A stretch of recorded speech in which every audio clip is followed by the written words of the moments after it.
Hello mga mare, kamusta? Ito pala yung mga ganap bago at pagkatapos ng birthday nito pre. Tara, samahan nyo kami, buksan namin yung alkansya niya since 2023. Hindi naman siya gaanong kadami dahil hindi naman siya araw-araw naglalagay dito.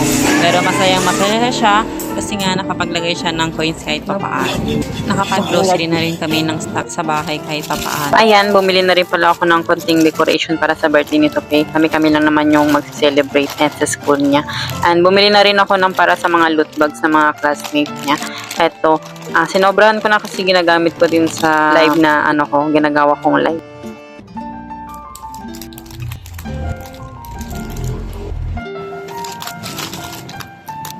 Bumili na rin ako ng Mario and Luigi. Maliit lang naman siya. Matagal na kasi niyang pinapabili ko. So, ito lang yung gift ko sa kanya. And bumili na rin ako ng gatas niya pang 5 years old kasi nga 5 na siya.